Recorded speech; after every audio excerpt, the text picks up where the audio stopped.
하나님 말씀 보겠습니다. 시편 128편 1절부터 6절 말씀입니다. 시편 128편 1절부터 6절의 말씀. 다 같이 한 목소리로 읽겠습니다. 여호와를 경외하며 그의 길을 걷는 자마다 복이 있도다. 네가 내 손이 주관대로 먹을 것이고 내가 복되고 형통하리로다. 내 집 안방에 있는 내 아내는 결실한 포도나무 같으며 내 식탁에 둘러앉는 자식들은 어린 감람나무 같으리로다. 여호와를 경외하는 자는 이같이 복을 얻으리로다. 여호와께서 시온에서 내게 복을 주실지어다. 너는 평생에 예루살렘의 영광을 보며 내 자식의 자식을 볼지어다. 이스라엘에게 평강이 있을지어다. 아멘. 반갑습니다. 사랑스럽고 건강한 모습으로 다시 뵙게 되어서 감사합니다.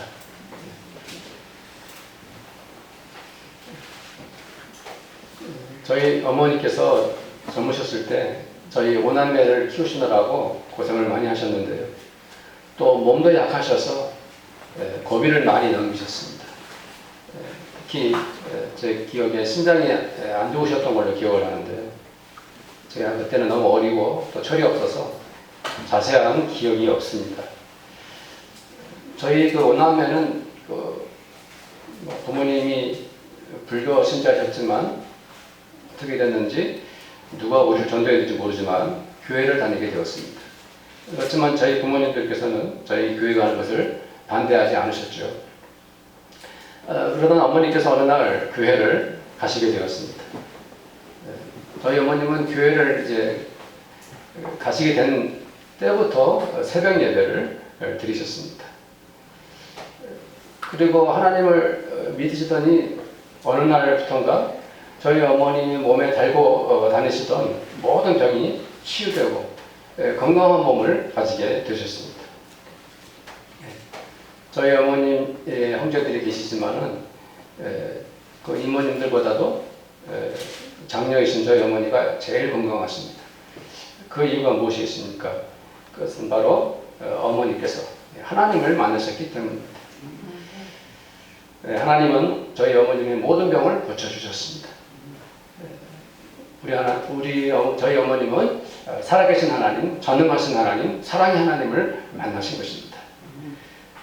하나님을 만나신 저희 어머님은 구월은 또 기도하신 어머니, 믿음의 어머니, 사랑의 어머니, 영적인 어머니로서 저희 오남매의 믿음의 어머니가 되어주셨습니다. 한 분의 신앙이 얼마나 놀라운 것인가 하는 것을 보여주고 있습니다. 오늘 말씀도 바로 한 사람의 신앙이 얼마나 놀라운 것인가 하는 것을 말씀을 통해서 우리가 알 수 있습니다. 1절 말씀을 다 같이 읽겠습니다. 여호와를 경외하며 그의 길을 걷는 자마다 복이 있도다. 오늘 말씀을 우리 자세히 더 깊게 다뤄보면 놀라운 것을 찾아낼 수 있습니다. 사실 이 말씀은 이렇게 시작합니다. 복이 있도다. 이렇게 말씀하고 있어요. 우리가 흔히 복이 있다는 말은 어떤 의미입니까? 당신 정말 재수가 좋네요. 아니면 어쩌면 그렇게 당신 운을 대단한 운을 받았습니까? 이런 말을 하기도 하죠. 온 우주가 당신에게 복을 주고 있는 것 같습니다. 어떻게 그런 행운이 당신에게 찾아왔습니까? 이런 말을 하죠.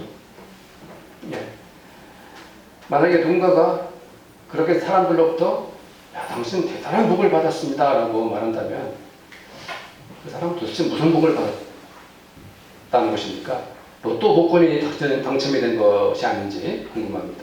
혹은 아파트 청약에 당첨이 돼가지고 사람들이 와, 잘 됐다라고 하는 것인지 모르겠습니다. 당신은 참 복도 많지라고 우리가 이런 말을 할 때 대부분 돈을 많이 벌었거나 남들이 부러워할 만한 어떤 성과를 냈을 때 그런 말을 하죠. 오늘 본문 말씀에서 하나님 말씀이 복이 있도다 이렇게 말씀하고 있는 것은 그 어떤 물질적인 이 세상에서 이루어낸 그런 성공, 남들에게 찬사를 받을 수 있는 어떠한 성과, 이런 것을 말하는 것이 아닙니다. 하나님께서 우리에게 말씀하시는 복은 이보다 더 놀랍고 더 거대하고 너무도 고귀한 것입니다. 그것이 무엇입니까? 그 복이 첫 번째 복이 무엇입니까? 바로 여호와를 경외하는 것입니다. 여호와를 경외하는 것이다. 여기서 여호와를 경외한다는 것은 하나님만을 믿는다는 뜻이고요. 하나님만을 예배한다는 말씀입니다. 하나님께만 영광을 돌리겠다는 것이고요. 오직 하나님만을 철저히 신뢰하겠다는 그런 의미를 가지고 있습니다. 저는 이 말씀을 묵상하면서 내가 정말 복받은 사람이구나. 이 세상에서 내가 어떤 권력을 가지고 있다 한들, 내가 그 많은 물질을 가지고 있다 한들, 내가 하나님을 믿지 않는 사람이라면,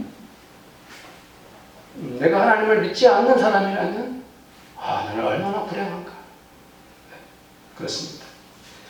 이렇게 하나님을 믿는 사람, 이런 하나님의 아들딸이 된 것, 이것이야말로 세상 그 어떤 복보다도 가장 놀랍고 최고로 위대한 복을 받았다는 것입니다. 그것을 감사하시기를 축복합니다.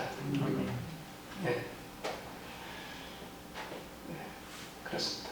내가 하나님을 만났고 하나님을 믿으면서 하나님의 아들들이 되어서 하루하루 살아가고 있다는 것. 이것에 우리가 감격하고 기뻐하고 내가 이 세상에서 바로 하나님으로 인하여 가장 복받은 이로구나 라고 이렇게 살아간다면 그 성도님은 그야말로 복받은 분이십니다. 또 어떤 사람이 그대는 참으로 복받은 사람이다 라고 이렇게 그를 축복할 수 있겠습니까? 바로 하나님의 길을 가는 사람입니다. 그의 길을 걷는 자마다 복이 있도다. 즉 하나님의 길을 걷는 자마다 복이 있도다 말씀하고 있습니다. 예수님께서 제자들을 부르시고 나서 뭐라고 말씀하셨죠? 나를 따라 오너라. 나를 따라 오너라 그랬어요. 주님의 뒤를 따르는 자들은 때로는 자기의 생업을 포기해야 했고 어떤 경우에는 부모님과 이별을 하고서도 주님을 따라야 했습니다. 하나님이 가신 그 길을 따라간다는 것, 하나님의 길을 따라간다는 것, 그것이 무슨 의미입니까? 왜 하나님의 길을 가는 자들이 복을 받은 것입니까? 누가복음 13장에 보면 주님께 어떤 사람들이 질문을 합니다. 예수님께서 아마도 갈릴리에서 이렇게 시작해서 여러 마을에 각 마을 다니면서 복음을 전했고 그 방향이 예루살렘으로 여행을 하시는 방향이었어요. 그래서 자세히 기록되어 있는데요. 질문을 하는데 무슨 질문이냐면은 주여 구원을 받는 자가 적습니까? 하고 물어본 거예요. 주님, 구원을 받는 자가 적습니까? 그때 주님 뭐라고 말씀하십니까? 좁은 문으로 들어가기를 힘써라. 내가 너에게 이르노니 들어가기를 구하여도 못하는 자가 많으리라 말씀했어요. 이 말씀을 좀 생각해 봤으면 좋겠어요. 굉장히 독특한 말씀 아닙니까? 심지어 좀 이상한 말씀이죠. 좁은 문으로 들어가라 이 말씀. 정상적인 문, 심지어 큰 문, 이런 문들이 많은데 왜 못해요? 좁은 문으로 들어가라 이렇게 주님 말씀하셨습니까? 그 말씀을 자세히 보면은 내가 너에게 이르노니 들어가기를 구하여도 못하는 자가 많으리라. 이 말씀의 의미가 무엇입니까? 사람들이 무심코 남들이 가는 넓은 문으로 넓은 길로 가서 다 그냥 들어갔어요. 다 들어갔어요. 당신도 가고 그들도 가고 아니 나도 따라갔었습니다. 그런데 그 넓은 문으로 들어갔는데 나중에 보니까 작은 문이 있었다 이 말이죠. 아니 어디 작은 문이 있었어? 작은 문 들어보지도 못했는데 그런 문이 어디 있었다고? 우리가 왔던 문이 정상적인 문이 아니야. 주님 그 말씀을 하고 계신 것입니다. 남들이 간다고 넓다고 크다고 우르르 따라가지 말아라. 그 길이 아니다. 좁은 길이 있다. 좁은 문이 있다. 그 길이 무슨 길입니까? 주님이 가시는 길이고 하나님께서 가시는 길이에요. 그 길이 구원의 길이에요. 그 문이, 그 좁은 문이 생명의 문입니다.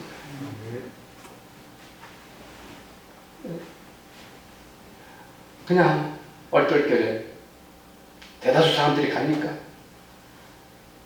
나중에 그 좁은 문을 찾아가지고 가려고 해도 이미 너무 늦었다 이 말입니다. 그 길을 가고 싶어도 못 간다. 주님이 말씀하고 계신 것입니다. 누가복음 16장에 거지 나사로와 부잣집 이야기를 주님 말씀하지 않습니까? 이 거지 나사로는 처음부터 이 병을 앓고 있었어요. 그 병이 무엇인지는 몰라요. 다만 온몸이 헐었다고 그랬어요. 그래서 심지어 그 헐는 데를 그 집주인의 개가 와서 핥았다고 그랬어요. 그러니까 몸이 병이 들기 때문에 자기 스스로 일을 할 수 없는 장애를 가졌어요. 그래서 이 사람은 먹고 살기 위해서 할 수 없이 주인의 집의 상에서 먹다 남은 쓰레기 같은 음식을 먹고 살아야 했어요. 그렇지만 이 집주인은 부잣집 사람은 좋은 옷을 입고 매일 잔치를 벌이면서 그렇게 살았어요. 나사로도 죽고 이 부자도 결국 죽었는데 이 거지 나사로는 아브라함의 품에 안겼습니다. 왜 그랬겠습니까? 왜 그가 천사의 손에 들려가지고 아브라함의 품에 안겼겠습니까? 그는 병들었고 가난했지만 하나님의 사람이었기 때문에 그렇습니다. 그러나 그 부자는 하나님을 믿지 않았어요. 하나님을 떠나는 사람이었어요. 하나님과 상관없는 인생을 산 사람이에요. 그래서 그는 음부에 빠진 것입니다. 죽음의 길에 머물러 있었던 것이죠. 나사로에게 가고 싶어도 갈 수가 없는. 왜요? 왜 이런 결과가 나왔습니까? 네. 자기가 가고 싶은 대로 마음대로 자기 인생을 살다가 넓은 문으로 넓은 길로 갔다가 구원에 이르지 못한 것입니다. 지금도 마찬가지죠. 요즘 시대야말로 정말 종교가 그렇게 하찮게 취급당했던 시대가 있는가 싶습니다. 한 개인의 구원을 외치는 종교는 더 이상 이 세상에서 환영을 받지 못한다라고 주장을 합니다. 사람들은 오히려 종교를 가지지 않는 것이 더 평화롭고 더 자유롭다고 말합니다. 더 유익하다고 주장을 합니다. 수많은 종교들이 비웃음을 사고 있는 시대에 살아가고 있습니다. 그래서 그들은 인본주의를 주장합니다. 사람을 존중하고 사람의 생각을 따라 살아가고 사람의 이런 사상을 따라가는 인본주의 가운데 살아가는 거죠. 그래서 하나님 없이도 괜찮다고 생각을 합니다. 종교가 없어도 하나님을 믿지 않아도 교회를 안 다녀도 얼마든지 보람있게 살아갈 수 있고 인생을 뜻있게 살아갈 수 있는데 왜 부트에 종교를 가져야 되느냐라고 그들은 주장을 합니다. 심지어 그들은 종교의 이름으로 더 많은 전쟁과 테러가 일어나고 있지 않느냐 이렇게 주장합니다. 세상이 온통 무신론에 빠져가지고 각자 자기의 길을 갑니다. 나름대로 갑니다. 자기들이 옳다라고 갑니다. 성도님들 생각해 보십시오. 세상 사람들이 그렇게 일방적으로 주장한다고 해서 하나님께서 돌아가신 것입니까? 네. 세상 사람들이 교회를 욕하고 신자들을 비난한다고 해서 하나님께서 더 이상 우리 가운데 살아계시지 않는 것입니까? 이 세상에서 우리가 한번 죽고 나면 하나님의 나라는 존재하지 않는 것입니까? 사랑하는 성도님들, 누가 가장 큰 복을 받은 것입니까? 어떤 사람이 가장 고귀한 복을 가지고 있는 것입니까? 이 세상에서 하나님을 배척하고 인본주의와 무신론에 빠져있는 사람들, 그 사람들이 복을 받았습니까? 아니면 하나님을 믿고 하나님의 길을 가는 우리들이 복을 받았습니까? 사랑하는 성도님들, 오늘 말씀의 은혜를 받으시기를 축복합니다. 여호와를 경외하며 하나님의 길을 따라가는 자들, 바로 우리들이 가장 큰 복을 받은 사람들이라는 것을 믿으시기를 축복합니다. 2절 말씀을 함께 보겠습니다. 2절 말씀. 네가 네 손이 수고한 대로 먹을 것이라. 네가 복되고 형통하리로다. 이 말씀은 우리에게 큰 용기와 희망을 주는 말씀이죠. 요즘처럼 먹고 살기 힘든 때에 수많은 청년들이 직장을 구하고 있고 또 개인 사업자들도 고통을 호소합니다. 여러 가지 아주 안 좋은 환경 속에서 사람들이 살아갑니다. 이럴 때 우리 기독교인들, 하나님의 아들, 딸들, 주님의 성도들이 다들 힘들고 어렵다고 할 때 우리는 왜 이 말씀을 통해서 위로와 용기를 얻습니까? 하나님은 하나님을 경외하며 하나님의 길을 따라오는 자들에게 이 세상에서 경제적인 혜택도 허락하신다고 말씀하십니다. 네 손이 수고한 대로 먹을 것이라. 네가 복되고 형통하리라.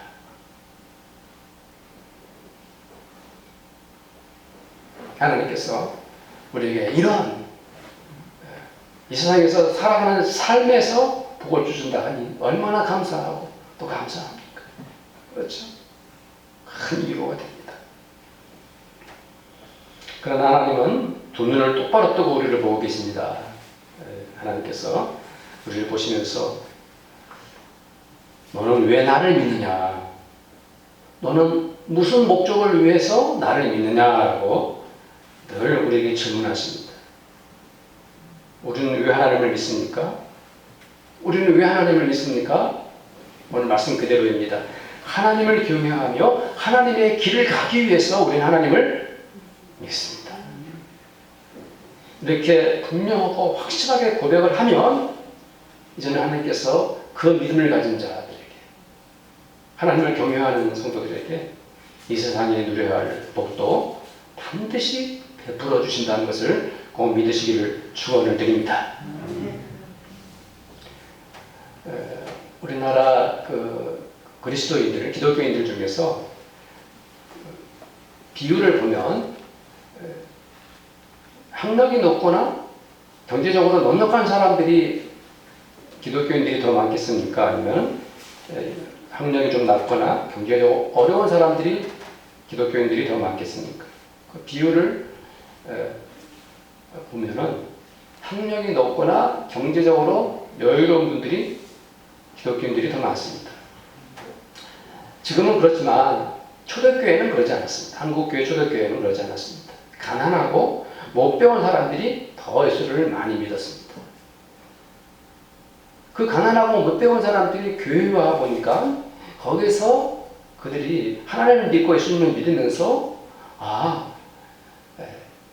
많이 배워야 되겠구나, 많이 알아야 되겠구나 하는 깨닫게 되었고요. 또 우리가 게으르고 나태하면 안 되겠구나, 열심히 일해야 되는구나 라는 그러한 생각을 교회 안에서 깨닫게 되었죠. 그래서 처음에는 가난하고 못 배웠던 분들이 예수 믿고 나서 열심히 공부하고 열심히 일해서 학력도 좋아지고 또 경제적인 혜택도 많이 누리게 되었습니다. 하나님의 은혜죠. 초대교회의 우리의 믿음의 선진들이 그러한 위대한 믿음을 가졌기 때문에 그 후손들이 지금 복을 받아서 주님도 믿고 열심히 공부도 하고 경제적인 그런 복도 누리고 있는 것입니다. 이것은 무엇을 의미합니까? 하나님을 경외하며 하나님의 길을 따라가는 자들에게 하나님께서는 뭡니까? 그들이 열심히 최선을 다하고 땀 흘려 수고하면 그들에게 물질의 복도 주시고 그들의 인생을 복되게 하시고 형통케 한다는 언약의 말씀인 것입니다. 네. 그래서 우리는 다시 한번 생각해야 됩니다. 혹시라도 이 말씀을 내중심적으로 해석해가지고 그래 나 예수님 잘 믿고 하나님 잘 믿어서 복도 받고 잘 돼야지 이런 목적을 가지고 하나님을 믿으면 안 됩니다. 우리 기독교인들이 반드시 생각해야 할 것은 목적을 위해서 수단과 방법을 안 가린다. 이것은 하나님의 뜻이 아닙니다. 네. 목적을 주오면 반드시 방법도 하나님의 뜻대로 방법과 수단을 그렇게 하나님의 뜻대로 해야 하는 것입니다.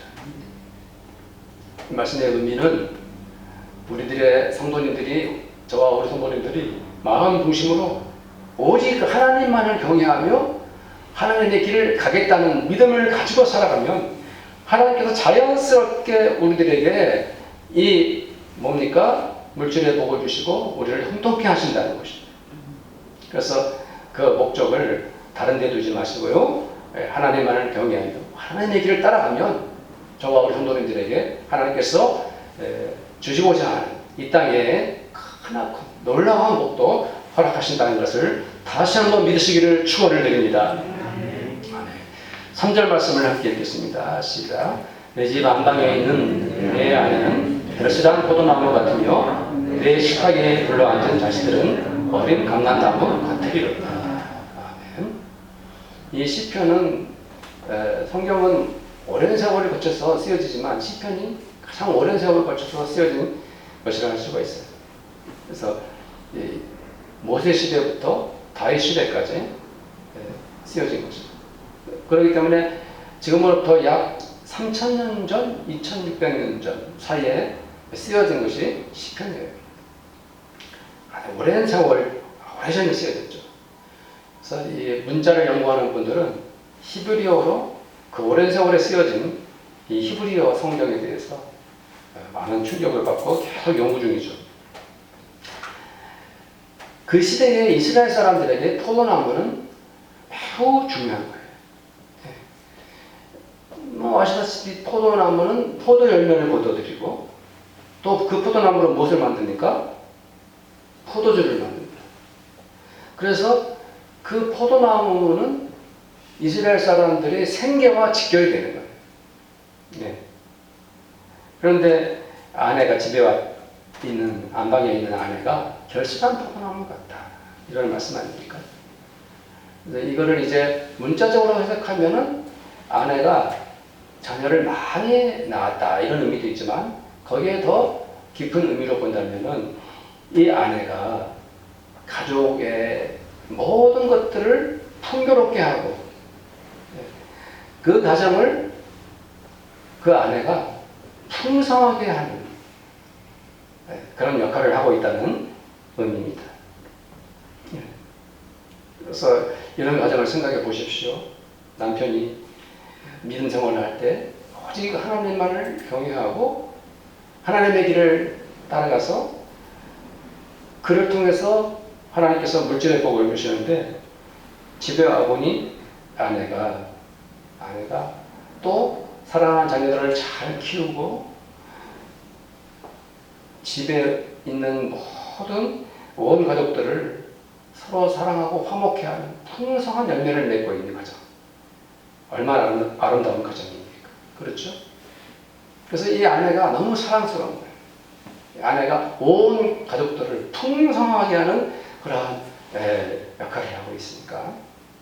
그리고 자녀들은 어떻다고 말씀하고 있습니까? 내 식탁에 둘러앉은 자식들은 어린 감람나무 같으리로다. 감람나무는 올리브 나무를 말하죠. 네.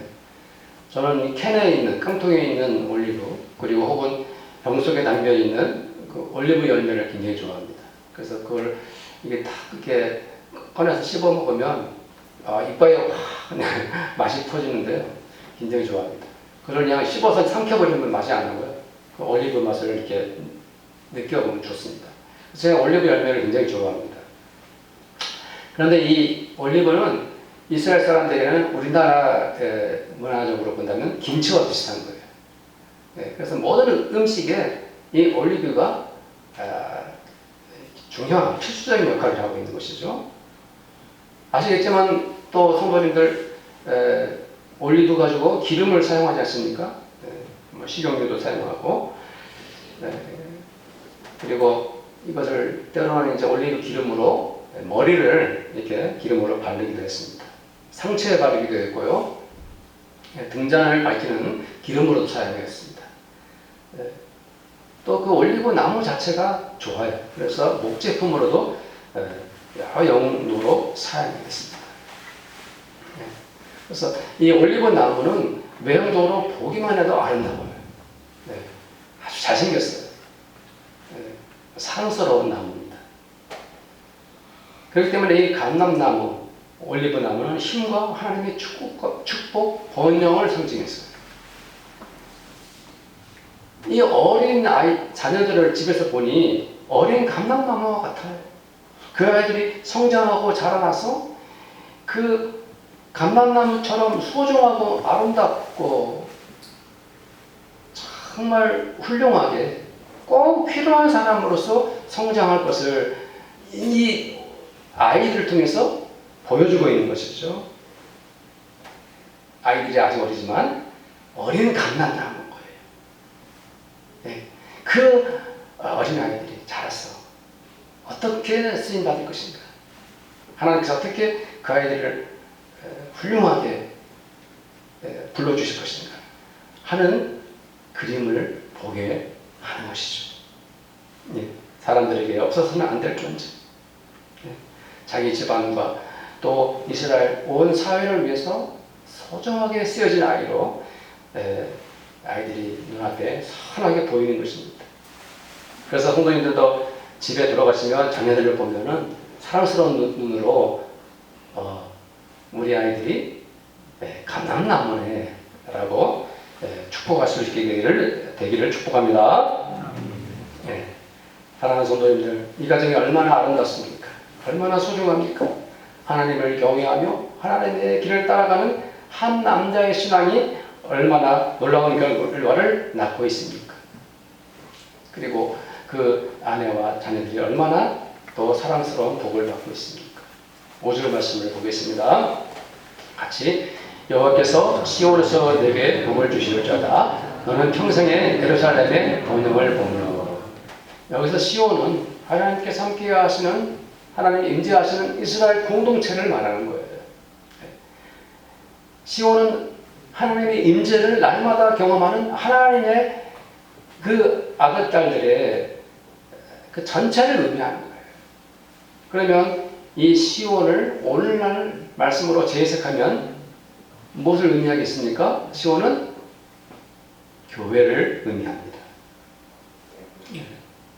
구약시대의 하나님은 이스라엘 백성들에게 복을 주실 때에 시온에서 그것을 허락하셨지만, 이제 지금 오늘날 이 시대에는 하나님께서 우리들에게 신앙의 복, 믿음의 복, 물질의 복, 가정의 복, 이런 것을 베풀어 주실 때 무엇을 통해서 베풀어 주십니까?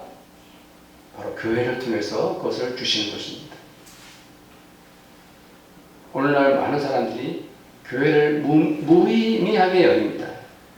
하나님은 믿지만 나는 교회는 안 다닙니다 하는 사람들이 정말 의외로 많습니다. 꼭 교회를 안 나가도 나는 하나님의 자녀로서 충분히 살아갈 수 있습니다. 이렇게 주장하는 사람들이 많습니다. 그래서 사실 그 전에도 그런 사람들이 많았는데 코로나 사태로 온라인 예배를 드리면서 많은 사람들이 더 거기에 이제 빠지게 되었습니다. 기존에 있는 성도들도 집안 안방에서 편안하게 자기 교회에 예배를 드리는 것을 이상하지 않게 여기고 이것도 예배인데 라고 생각하면서 이렇게 예배를 드리는 분들도 너무 많이 생기게 된 것이죠. 이것은 교회를 몰라서 하시는 말씀입니다. 물론 직장 문제나 출장을 했다든지 불가피한 여행을 했다든지 교회를 도저히 올 수 없는 상황이라면 당연히 온라인 예배를 드려야 하겠죠. 하나님께서 은혜를 주실 때, 영적인 복을 주실 때, 물질이나 가정에 그러한 복을 주실 때 하나님은 교회를 통해서 주시는 것입니다. 사도행전을 봐도 그렇습니다. 사도들의 서신을 봐도 그렇습니다. 그리고 요한계시록에 이르기까지 우리 주님은 교회를 통해서 하나님의 은혜를 베푸셨습니다. 성령 강림하실 때에도 오순절에 교회에서 기도하는 성도들에게 임하셨습니다. 서로 사랑하고 물질을 나누고 구제를 베푸는 과정 속에서도 어디에서 그것이 시작됩니까? 교회를 중심으로 시작됐습니다. 초대교회에서 선교도 교회에 모여서 교회에서 파송했고요. 그래서 교회를 중심으로 이렇게 선교가 시작되었고 바울도 가는 곳마다 가는 곳곳마다 복음만 전하고 가버린 것이 아니라 그곳에 무엇을 세웠습니까? 교회를 세웠습니다. 심지어 바울 서신에 보면은 가정을, 집을 집에 있는 교회라고 하지 않았습니까? 하나님은 우리들에게 교회를 통해서 교회를 중심으로 해서 은혜를 주시고 복을 주신다는 것을 꼭 믿으시기를 축복합니다. 6절 말씀을 보겠습니다. 6절 다 함께 읽겠습니다. 내 자식의 자식을 볼지어다 이스라엘에게 평강이 있을지어다. 이 말씀은 우리들에게 어떠한 믿음을 갖게 합니까? 자식의 자식을 볼지어다. 이것은 이 남자에게 이 시편의 저자에게 주님 명령하신 것입니다. 너는 네 자식의 자식을 반드시 보거라. 저희 교회에 할아버지 할머니가 되신 분들이 많이 계신데요. 이 손주라는 개념이 정말 특별한 것 같아요. 그래서 우스갯소리로 제가 아는 전에도 한번 말씀을 드렸나요? 제가 아는 어떤 목사님 아들이 어느 날 버럭 화를 내면서 아버지는 나한테 그렇게 냉정하고 그렇게 관심도 없더니 그렇게 손주 손녀한테는 잘하신다. 섭섭하다. 그 목사님의 아들이 조카들한테 질투심을 느끼는 거예요. 그러니까 이게 후손이라는 개념이 그렇게 특별하고 독특하고 심지어 너무 사랑스럽고 아름답죠. 정성껏 자기 친자식들보다도 그 손주들을 더 많이 사랑하는 것 같아요. 그것이 바로 후손에 대한 인간적인 사랑의 본능이죠. 하나님은 이 시편 저자에게 명령하십니다. 너는 너의 자식의 자식을 보아야 한다. 너는 오래 살아서 너의 후손들이 하나님을 경외하고 하나님의 길을 가는 것을 너는 너의 두 눈으로 지켜봐야 한다. 너의 자손들이 하나님의 길을 가는지 안 가는지 너의 두 눈으로 확인해라. 이 말씀의 의미는 무엇입니까? 네가 가지고 있는 이 믿음의 이 신앙의 나를 경외하고 나의 길을 가는 이 신앙의 유산을 너 혼자 스스로 만족하지 말고 그것을 네 자식들에게 그대로 물려주고 네 후손들에게 그대로 남겨주거라 라고 말씀하고 계신 것입니다. 하나님은 우리들에게 이 믿음의 유산을 나의 후손들에게 담대히까지 물려주라고 말씀합니다.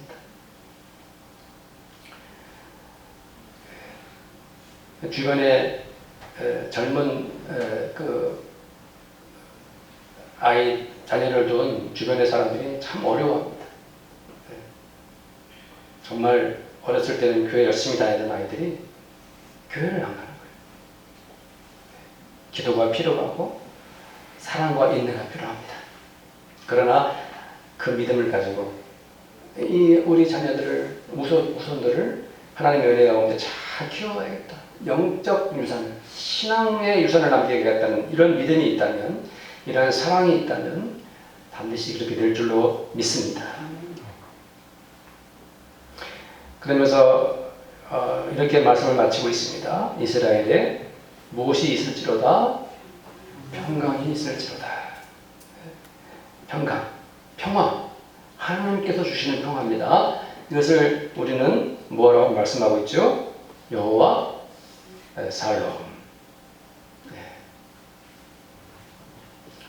우리 성도님들이 가진 얘기 보면은 여기 오시는 모든 이들에게 평화, 이런 액자가 있지 않습니까?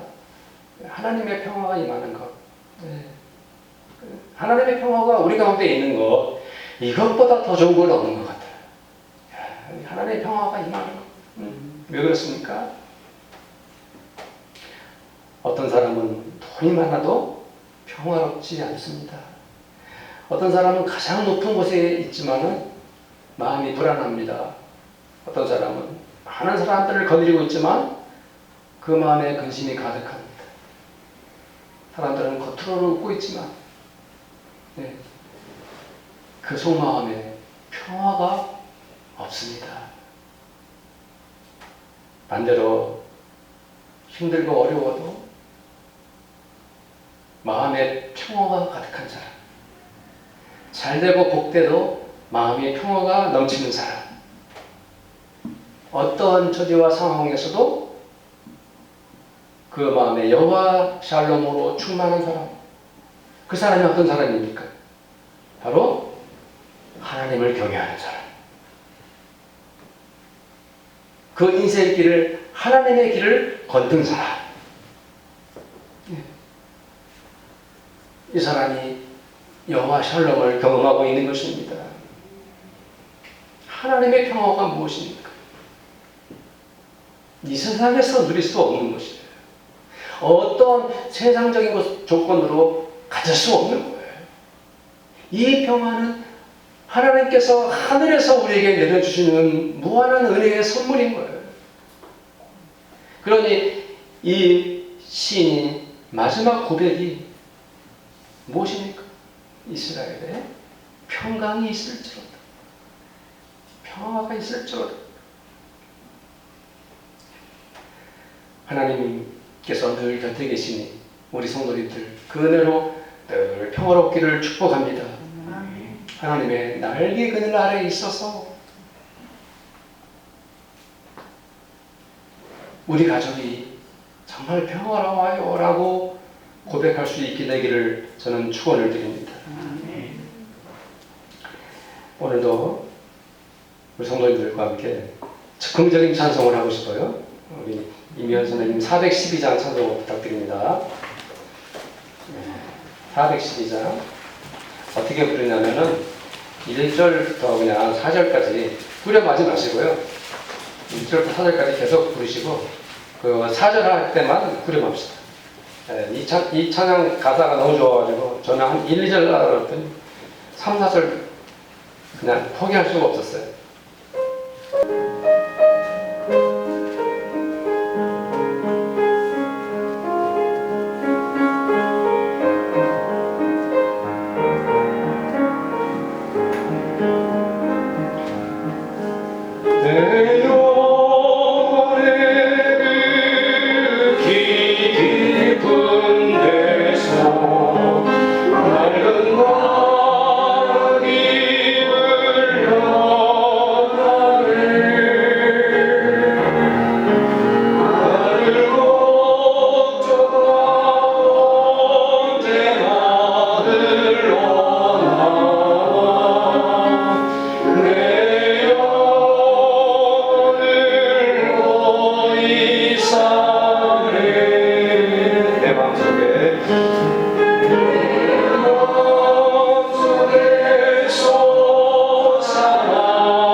사랑하는 성도님들, 오늘 말씀을 통해서 많은 은혜를 받으시기를 축복합니다.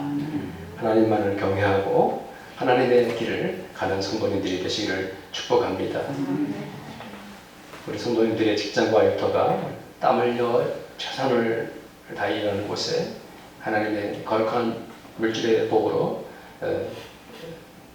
형통하기를 간절히 또한 축복합니다.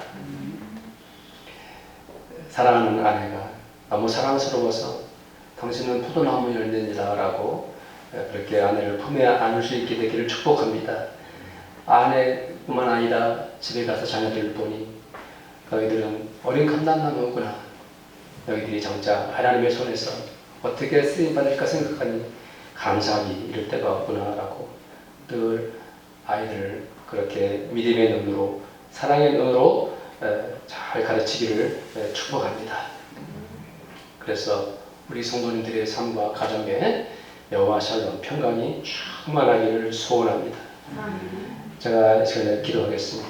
하나님 아버지, 우리 성도들 한 분 한 분을 축복하시고 하나님의 이 말씀대로 늘 하나님만을 경외하며 하나님의 뒤를 따라가는 성도가 되어서 정말 그 믿음으로 열심히 땀을 흘려 일해서 성도님들의 가정이 물질에 부족함이 없도록 늘 형통할 수 있도록 주님 축복하여 주시옵소서. 하나님 아버지, 사랑하는 자녀들에게 거룩한 영적 유산을 잘 남기기를 원합니다. 그 아이들을 위해 기도하고 그 아이들을 사랑하고 또 그 아이들을 축복할 때 어린 감람나무 같은 아이들이 가정과 교회와 이 사회를 위해서 소중하게 하나님 사용하여 주실 줄로 믿습니다. 하나님 아버지, 우리 교회에 여호와 샬롬이 충만하기를 원합니다. 우리 성도들이 가정가정마다 하나님의 평강이 차고 넘치게 하여 주시옵소서. 예수님의 이름으로 축복하며 기도드리옵나이다. 제가 축도하겠습니다.